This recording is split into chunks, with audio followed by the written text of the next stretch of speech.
So it's been 14 races, 7 winners. Max hasn't won since 4 races, and Lewis is the only other racer other than Max to have won multiple Grand Prix. Who would have thought that would be the story of 2024, right? Well, we're halfway through. Let's make some predictions for the season end. Let's get into it. Welcome to the channel, you beautiful people. My name's Lucky. We all know why you're here. We're here to talk about the sport that we all love. Let's get into the predictions, and we will wrap up with some standout driver predictions and some banger races that we might want to look forward to in the rest of the 2024 season. Let's go bottom to top, as we always do. I think Stroll is going to be the 10th driver. It's going to be Stroll and Alonso, right? I think Aston Martin's going to consolidate their place as top of the midfield, which basically means your 9th and 10th places, right? So they'll continue to grab the points moving forward. They'll have some upgrades coming through as they transition from the old factory to the new factory, with potential new changes and new personnel coming in. Things might change in terms of the upgrade race, but they won't be able to keep up the pace, and I don't think they'll be able to claw into the top 4 teams' points tallies. But if there's some mistakes, they might capitalize on it. But I think they'll confirm their places as the top of the midfield, right? So 9th and 10th for Alonso and Stroll. Bottom of the top 4 is going to be Perez, right? I don't see that his form turning around. Maybe there might be 1 or 2 races where that he might be able to qualify on the top 4 and then find a double-digit point score.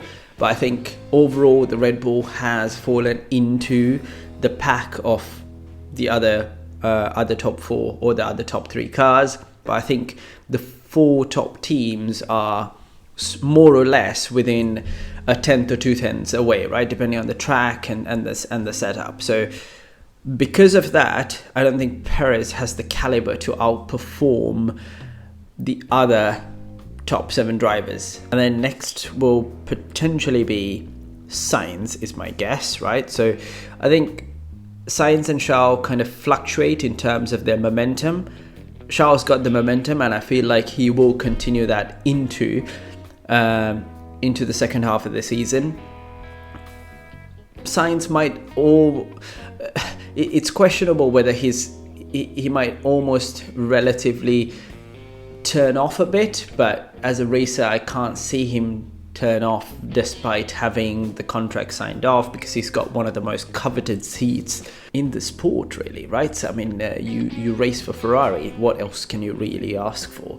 So I think he might give his best, but the car might be just a bit short, and Charles might just be the driver that edges him out, right? So if Ferrari falls to the bottom of the 4 pack, he might outperform Perez, but I don't see him outperforming the top 3 teams and Charles for the rest of the season. So he falls into 7.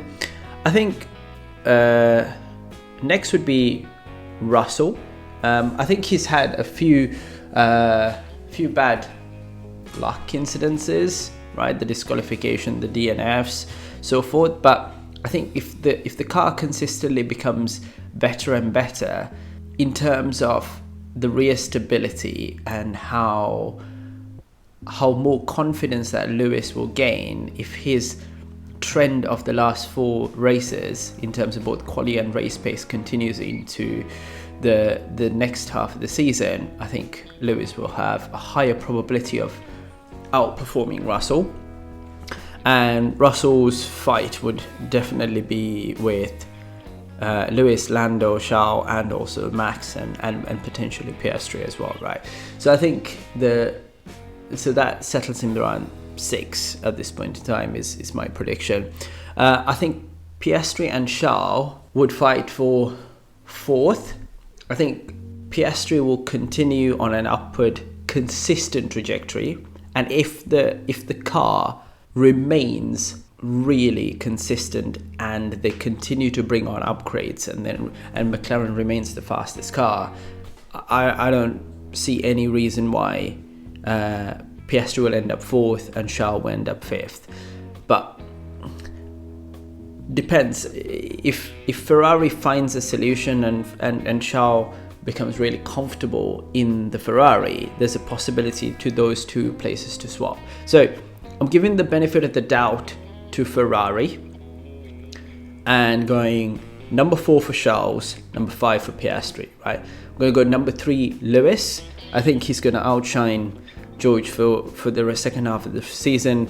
Mercedes is going to come good in terms of the car. He's going to win more races, and I think the confidence is just going to follow through, right? And there's a part of me subconsciously wanting Ferrari to figure out their car also because Lewis is going there next year, right? So as Lewis finishes this chapter on a high in Mercedes, hopefully the Ferrari also is in the pack, so that next year when he goes into Ferrari, he can also continue that trend, right?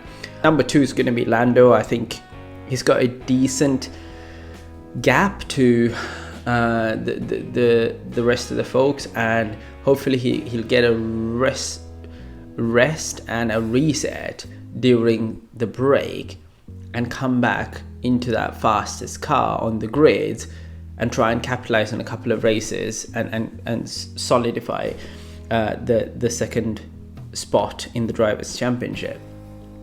I think Max is going to win it. He's got 78 odd points or 80 points already. Like, mathematically, yes, Lando can win all the other 10 races and then and win the Drivers' Championship, but I doubt that's going to be the case with this close of a fight. Max might win a few more races, Lando might win a few, Lewis and Piastri and Russell might also win a couple here and there, right? So I think mathematically possible, but realistically, I think there's too many teams fighting for wins, which means that the probability of a singular winner for all the upcoming 10 races is pretty low. So I think Max is going to get his 4th, which I think is deserving. Questionable whether the car was legal or not, but that's a different matter, right? He's driven amazingly, right? So that's my top 10 predictions. Max, Lando, Lewis, Charles, Piastri, Russell, Sainz, Perez, Alonso and Stroll, right?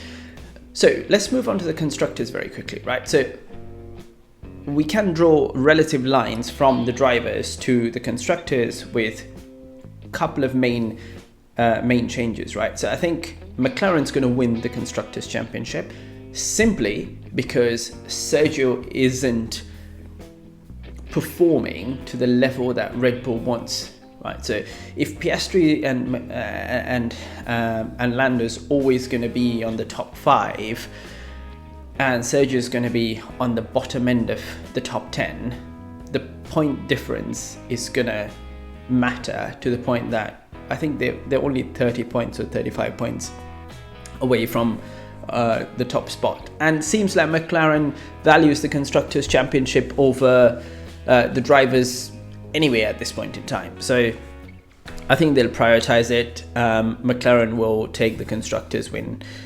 purely as a result of not having the right second driver in the Red Bull seat. Red Bull will, I think, consolidate second, Mercedes will take third, and Ferrari 4th, right? So that's the order of the top 4, the front end competitors. And then I think for the midfield, as I kind of alluded to in terms of the drivers, right? Aston Martin, I think, will win the midfield race. RB will, I think, find a way to consolidate 6th position. Haas, Williams, Alpine and Sauber, right? So I think Haas and RB have enough points, enough of points gap over Williams and Alpine to consolidate that position. and I think Williams and Alpine might battle it out for 8th and 9th. I give the edge to Williams given the turmoil and the changes that Alpine are going through. I mean, Sauber, I think, is a bit far away from the operational car and the complete package to go above the bottom spot, really, which is sad, but hey, that's the state of affairs as of now, at least in my view, right? So I think the constructors go McLaren, Red Bull, Mercedes, Ferrari, top 4, Aston Martin, VCarb, Haas, Williams, Alpine and Sauber.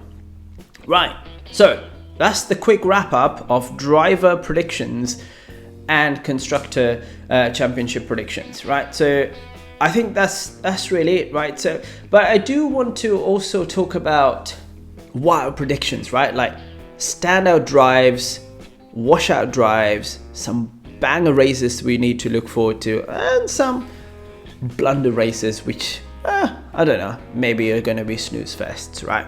So, standout drives. Number 1, Hamilton in Brazil. The track works for him. He's an honorary citizen. He loves that track. I think he had one of his best races in 2021 when he went back at the grid to win it. The car tends to work there as well, fast flowing corners as well, and I think it's going to work well. It's going to be one to look out for. It's going to be potentially like a second home victory if all comes together. I'd love to see that. I'd love to see the Brazil flag on Hamilton as well. Anyway, so that's number 1. Number 2 is going to be Max Verstappen, Austin. I think that's another track that works with Max. I think he's won the last few races there, even when he didn't necessarily have the fastest car in 2021. He found a way to keep Lewis behind him. It's a track that works for him, right? And he's always had a good start. He tends to smash it. It seems to like the track, so I think it's going to be a banger. Albon, Monza. I think, despite the car not being great on straight line, I think they'll find the right balance to find and capitalize on a track like that. It's just a hunch, right? I mean, these are not scientific predictions. These are just thoughts. Washouts. I don't think Norris is going to outshine Piastri for the second half of the season. He's going to win 1 or 2 because the car is really good, and then really, really shine a light on some of the comments that he had made previously about, if I had the Red Bull, I would win every race too, or if I had Lewis's car, I would win every race too, kind of thing, right? So I think it'll shine a light on how much it really takes to become a champion, and then all it'll do is help Lando learn. I'm not necessarily saying that he's a bad driver, but I think it'll push him this season to really reflect on the things that he really needs to fine-tune to become that perfect championship contender for next year. But I think that it's not really a washout, it's more lessons learned, really, right? But I think he'll be one of those drivers who reflects and thinks, okay, I needed to have done these things a bit better. I think Ricciardo's, with the fact that Perez is confirmed in terms of the seat, Ricciardo's going to lose faith, or maybe even the hope that he'll get back into that first Red Bull seat, and he might lose a little bit of confidence and kind of turn off almost. And that's really it. Those are the two I feel like maybe relatively washout drives that you might see, but the other ones are going to be obvious, right? Like the Logan and the Zhous, I don't think they're going to turn around the season anymore. But yeah, I think from the top contenders or the bigger names, I think those are the guys that I feel like maybe reflects back and think, that was a bit of a mess. Banger races to look out for, I think, is going to be Brazil for sure, and then also Qatar, because I think potentially the championship might even go down to the last race, and I think it's going to be a nice season ender. The Constructors' Championship, not the Drivers' Championship. Drivers maybe goes down to like Vegas or Brazil, but not the last race. But I think the Constructors might go to the last at this rate. Blunders, I feel like Singapore might be a blunder. It might just be, okay, let me just take pole and then just follow through, because these cars have become really bad. And I feel like Las Vegas is going to be a blunder too, because last year it was a banger. I genuinely liked, especially like the last lap fiascos with Charles and Perez, and the race was really good. I feel like this year it's going to be like the hype's going to fall off. It's going to be like all sure but nothing. Again, predictions, right? So yeah, there you go. And then to just wrap up with like miracles, right? Like I think there's going to be one non-top 4 team win. I think Lewis is going to get a Grand Slam, and Williams will get consistent points in 3 races, right? Those are my miracles. And then an ultimate doom scenarios, I think I have only one, which is Kevin might get a race ban if he continues to be as aggressive as he is in the second half of the season.